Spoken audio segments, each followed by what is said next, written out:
నమస్తే ఫ్రెండ్స్, నేను మీ ఆనపోసల వెంకటేశ్వర. నేను చూపించబోయే ఇన్సిడెంట్ దేశవ్యాప్తంగా అందరికీ తెలుసు, ముఖ్యంగా తెలుగు రాష్ట్రాల్లో అందరూ తెలుసు. ఈ ఇన్సిడెంట్ ఎవరికి పాఠం, ఎవరికి గుణపాఠం. మాది తిని ఒకసారి ఆగు.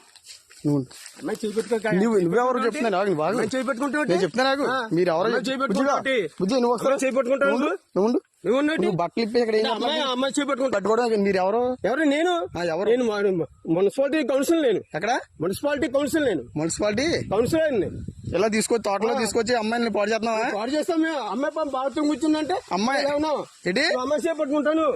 మరి ఎవరో నువ్వు తెలియకుండా నువ్వు పట్టుకుని నువ్వు ఏం చేస్తున్నావు? అమ్మాయిని బట్టలు ఇప్పి ఏం చేస్తున్నావు చెప్పు. నువ్వు అమ్మాయి చేపట్టుకోవచ్చాను మాట చెప్తున్నాను.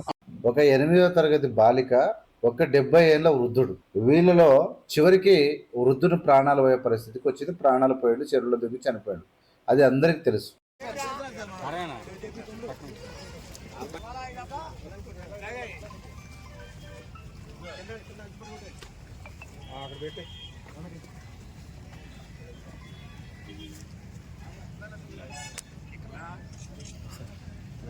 దీనివల్ల వీళ్ళిద్దరూ ఈ సమాజానికి వదిలిన మెసేజ్ ఏంది? వీళ్ళిద్దరూ ఒక అభవి శుభము తెలియని 8వ తరగతి పాప, అన్నీ ఎరగబెట్టిన ఒక వృద్ధుడు.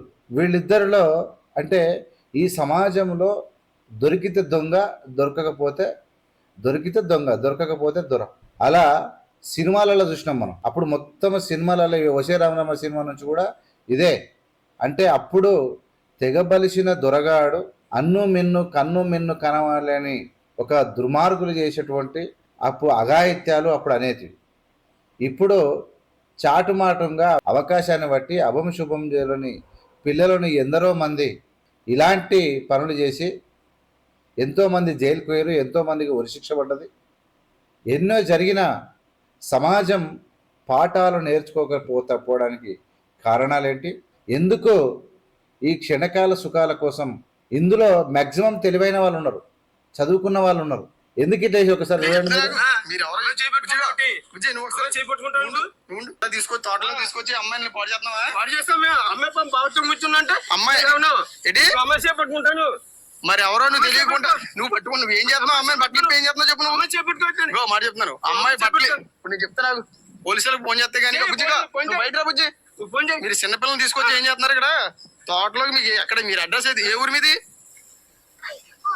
మీది ఏ ఊరు చెప్పు. ఏ ఊరు? పాపము అగడైపోయాడు పెద్ద మనిషి. అంటే చాలా మంది అంటే దొంగలు కానీ, తీవ్రవాదులు కానీ, లేదంటే ఈ భూములు దోసుకునే దొంగలు కూడా ఇదే పని.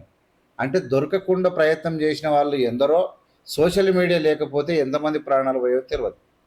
కానీ ఈ ప్రబుద్ధుడు నిజంగా జ్ఞానం అంటే ఏమి తెలియకపోవడం వల్ల ఇవి జరిగింది.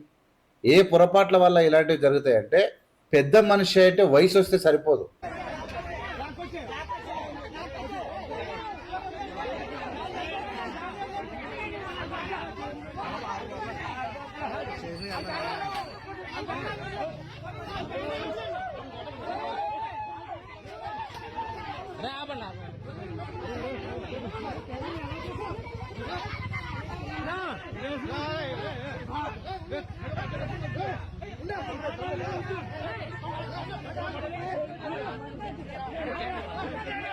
మనం చేస్తున్న పని ఎలాంటి పని?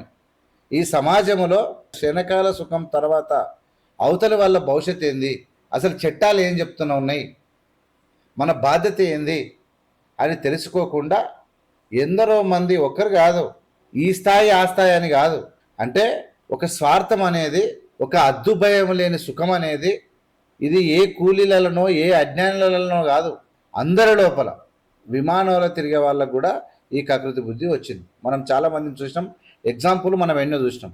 అంటే మహిళలను ఏదో ఆట బొమ్మ వస్తువులు కాదు, అంబేద్కర్ గారు రాసినటువంటి రాజ్యాంగం ప్రకారం మహిళలకు పురుషునితో సమాన వాటా మరియు గౌరవం ఇవన్నీ ఇవ్వాలని రాజ్యాంగం చెప్తున్నది. ఇవన్నీ కాపాడడానికి పోలీస్ స్టేషన్లు ఉన్నాయి, కోర్టులు ఉన్నాయి, అన్నిటికన్నా ఎక్కువ సమాజం ఉంది. ఈ సమాజంలో మనం చేస్తున్నటువంటి పని ఏంటి? ముఖ్యంగా అన్నిటికన్నా ప్రమాదకరమైనది ఒక ఫోక్సో యాక్ట్ ఉంది. చిన్నపిల్లలను మన దేశ సంపద, వాళ్ళు పెరిగి పెద్దగా అయిన తర్వాత ఈ సమాజంలో జ్ఞానం వస్తే, ఒక తెలివైనటువంటి జ్ఞాన సమాజం ఏర్పడిన తర్వాత ఈ దేశం 3 పువ్వులు 6 కాయలుగా విరసిల్లేటువంటి అవకాశాలు ఉంటాయి కాబట్టి బాల్య వివాహాలు చేయరాదు. మహిళలను పడక సుఖాల కోసం లేదంటే ఇంకో దానికి వాడుకోరాదు. మహిళ అంటే ఈ దేశానికి గౌరవం, ఈ దేశ సంపద అని భావించమని అంబేద్కర్ గారు చెప్పారు. హిందూ కోడ్ బిల్లు కోసం ఆయన భవిష్యత్తునే మొత్తము తాకట్టు పెట్టి పనిచేసి ఇవాళ సోషల్ మీడియాలో చిల్లర వీడియోలు చూసే వాళ్ళు, లేకుంటే సమాజంలో అవగాహన లేని వాళ్ళు, లేదంటే క్షణికాల సుఖం కోసం అంటే అధిక తెలివితేటలతో నాకు తెలివి ఉంది కాబట్టి నేను ఎవరికి దొరకను, నన్ను ఎవడు చూస్తానులే. ఇప్పుడు ఈ తిక్కలోడు అంటున్నాడు చూడు, నేను కౌన్సిల్ని ఏం చేయాలని అర్థం కాక అగుడైపోయి బిత్తరపోయిండు మనోడు. బిత్తరపోయి ఏం చెప్పాలని అర్థం కాక ఏందో ఒక చెప్పాడంటే, ఒక చిన్న పిల్లకు తెలియని పిల్లలు ఇదే గొప్పగా అనుకుంటారు, వాళ్ళకి సమాజం తెలియదు. ఎంతోమంది స్కూళ్ళల్లో అభంశుభం తెలియక స్కూళ్ళల్లో ఇండ్లల్లో అనేక చోట్లల్లో ఇలాంటి చిన్నపిల్లలను ఇలా ఇలా ఇది కొత్త ఫస్ట్ కాదు లాస్ట్ కాదు, కానీ లాస్ట్ కావాలని మనం కోరుకుందాం. నేనేమంటుంటే ఈ వృద్ధుడు ఇచ్చినటువంటి మెసేజ్ కోటాను కోట్ల అంటే ఎంతోమందికి చూసినటువంటి సందర్భంగా ఇందులో కొన్ని లక్షల మంది దుర్మార్గుల బుద్ధి ఉన్నట్టు ఎవడని ఉంటే ఇప్పటికైనా వాళ్ళ యొక్క మనసు మార్చుకొని ఈ చిల్లర పనులు ఎంత గౌరవం ఇవ్వాలి, మన పిల్లలను ఎట్లా చూస్తాం, మంది పిల్లలను ఎట్లా చూస్తాం అన్నటువంటి కనీస గౌరవం ఉండాలి, చట్టం మీద గౌరవం ఉండాలి. ముఖ్యంగా నేను దొరకనులే అనేటువంటి అతి నమ్మకంతోనే ఇలాంటి దురాచారాలకు ఒడిగట్టే వాళ్ళ బతుకు చివరికి ముసలాయన చిల్లర దొరికి చచ్చిపోయాడు. జీవితం పోయింది, పరువు పోయింది. ఇంక దీనికి మించి ఇది జన్మనే కాదు. ఇక అంటే అటు అమ్మాయికి నష్టం, ఇటు సమాజానికి. సరే ఆయన చనిపోయినా చేసిన తప్పుతోటి ఎందరో మంది దుర్మార్గులకు ఒక గుణపాఠం ఇది. పిల్లలంటే ఎట్లా చూడాలి, ఫోక్సో చట్టం ఎందుకుంది, ఒకడు ప్రిన్సిపాల్ డ్రైవరు ఒక చిన్న పిల్లలను ఎట్లా చేసినంతకు మొదలు అట్లా ఒక్క స్థానం లేదు. ఒకడు రెడ్డి అయితే ఆడు యాదగిరి గుట్ట దగ్గర మొత్తం ఒక 5-6 మందిని చంపేసి రేప్ చేసి చంపేసిన చిన్న పిల్లలను, మహిళలను, ఇలాంటి దుర్మార్గులు ఉన్నారు. ఈ ముసలోడు మాత్రం ఏమో అనుకుంటా అంటే ఎవరికి ఏం తెలియదులే, నేను పోతున్నా, ఆ అమ్మాయి మంచిగానే ఉంది, ఆ అమ్మాయికి ఏం తెలియదు పాపం, ఏం జరుగుతుంది ఏంది భవిష్యత్తు అనేది తెలియదు. ఆ చిన్నపిల్లకు ఒక చాక్లెటో లేకుంటే ఇంకోటో ఇస్తే ఏదో అయిపోతుందని వీడు అనుకున్నాడు. కానీ ఇంత పెద్ద ప్రమాదకరంగా కళ్ళల్లో ఇట్లా జలుగ్గు మనిపోయింది. ఇలా ఎంత పెద్ద జడ్జీలకు కానీ, పొలిటీషియన్ కానీ, పోలీసులకు కానీ, ఇలా ప్రజలకు కానీ ఏమైంది అర్థం కాని పరిస్థితులు చూసే లోపల అంత అయిపోయింది. అంటే ఇది పాఠశాల టీచర్లకు గుణపాఠం వచ్చింది, పిల్లలకు ఎట్లా పంపించాలి, ఇలా పిల్లలు ఎలా మెసులుకోవాలి, తల్లిదండ్రులు ఎట్లా మెసేజ్ చేయాలి, వృద్ధులు దుర్మార్గులు ఎట్లా ఉంటే ఎట్లా ఉండాలి, అసలు పోలీసులను ఎలాంటి వాళ్ళని అనుమానించాలి, అనేక రకాలైనటువంటి పాఠాలు, గుణపాఠాలు, దుర్మార్గులకు గుణపాఠం, తల్లిదండ్రులకు, చిన్నపిల్లలకు, స్కూళ్ళ వాళ్ళకు పాఠాలు, అనేక విధానాలు భవిష్యత్తులో ఇలాంటివి జరగకుండా ఉండటానికి వీళ్ళిద్దరి యొక్క దుర్మార్గమైనటువంటి ఒక పాపపు చర్య జరిగినటువంటి ఇన్సిడెంట్ను మీరందరూ ఖచ్చితంగా దీనివల్ల ఉపయోగం అంటే చాలామందికి మేలు జరుగుతుందని అనుకుంటాం. కానీ కాకపోతే ఇది అందరికి తెలియాలి విషయం. మేము తెలియదులే, మమ్మల్ని ఎవరు గుర్తిస్తారులే. అన్నిటికన్నా ఈ ప్రపంచం మీద ప్రమాదకరమైందంటే చిన్నపిల్లలను లైంగికంగా లేకుంటే ఇంకా రకంగా వాడుకోవడమే అతిపెద్ద నేరం అదే. ఇక ఫస్ట్ డేంజరస్. తెలియక సోషల్ మీడియా చూడని మూర్ఖులు, చట్టం తెలవని మూర్ఖులు, సమాజం మామూలు కొట్లే విని ముసలోని మాది మామూలు కొట్టుడు కాదు అది. ఆ కొట్టుడు చూస్తే మీరు షాక్ అవుతారు. అలాంటి కొట్టుడు కొట్టిరు మనోని. సాయంకాలం 5 గంటలకి ఈ కేసులో ఇక నేను అవన్నీ చూపాను. నేను మధ్యలో వీడియోలో కొన్ని ఎగ్జాంపుల్స్, ఆ క్లిప్స్ ఆ సందర్భం వచ్చినప్పుడు వస్తాయి, మీరు చూడండి. కానీ మ్యాక్సిమం ఆయన చెరులో దుంకి చనిపోవడం, ఊర్లో వాళ్ళు మొత్తం బట్టలు ఇప్పి దేహ శుద్ధి చేసారు. వాళ్ళ కుటుంబానికి ఇక నిద్రలేని పరిస్థితి, వాళ్ళ పిల్లలకు నిద్రలేని పరిస్థితి. అంటే ఎంత ఒక అద్భుతంగా గౌరవం ఉన్నటువంటి మనిషి ఏమవుతుందిలే, ఎవరు చూస్తారులే అన్నటువంటి. అంటే ఆ అమ్మాయికి ఎవరు లేరు, ఎవరు అడగరు, ఆ అమ్మాయికి చాక్లెట్ ఇచ్చినా ఓకే అంటుంది, మంచిగా తాతయ్య అంటుంది కాబట్టి మనం ఏం చేసి నడిచిపోతుంది అనుకున్నారు.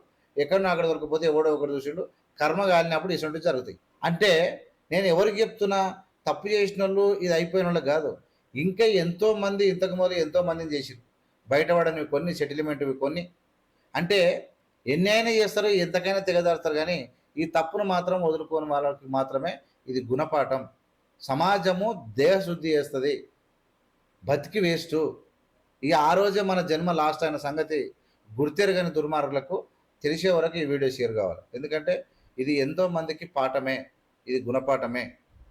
ఇలా లక్షల స్కూళ్లకు, కోటాను కోట్ల పేరెంట్స్కు, పిల్లలకు జాగ్రత్త కోసం అండ్ దుర్మార్గమైనటువంటి ఆలోచనల దుర్మార్గులకు ఇలాంటి ఆలోచనను విరమించుకొని ఒక అద్భుతమైనటువంటి సమాజం కోసం పనిచేయాలని చెప్పి విజ్ఞప్తి చేస్తూ ఉన్నా. మీరందరూ చూసి ఈ వీడియో నిన్న జరిగింది. కానీ ఖచ్చితంగా ఇలాంటి ప్రమాదకరమైన ముసలాయన చనిపోయాడు, కట్టలేక అయిపోయాడు, చీర దూకాడు, నేను కాలకృత్యాలకు పోతున్నా అన్నాడు. ఇక ఇంక దానికి మించి అందరూ కొట్టినాక, బండి కొట్టినాక బతికి కూడా వేస్ట్ కదా అని అన్న దగ్గర చనిపోయాడు. ఇది పరిస్థితి. అంటే ఇలాంటి పరిస్థితికి రావడం ఏంటంటే కండ కావడం, కళ్ళు నెతికెక్కడం, సమాజం తెలవకపోవడం, ఏమైతుందిలే వయసు తెలవకపోవడం. చిన్నపిల్లలంటే నేటి బాలలే రేపటి పౌరులు, వాళ్ళే ఈ సమాజానికి. వాళ్ళనే మనం ఇష్టం వచ్చినట్టు చెడుస్తూ ఉంటే, వాళ్ళనే కొద్దిగా ఘోరంగా వాడుతూ ఉంటే, ఏరకు మీ కసిగాయల దూరకు మీ బంధుజనుల దోషము సుమ్మి పారకు మీ రణమందున మీదకు మీ గురువి నాటిన మేధము సుమత ఉంది. కసిగాయలతోటి ఈ విధంగా జీవితాల్లో కొడితే వాళ్ళ పిల్లలు ప్రాణాలు పోతాయి, వాళ్ళ బతుకులు ఆగమవుతాయి. అట్లా సమాజంలో అందరు చేసుకుంటూ పోతే దేశం ఆగమవుతుంది.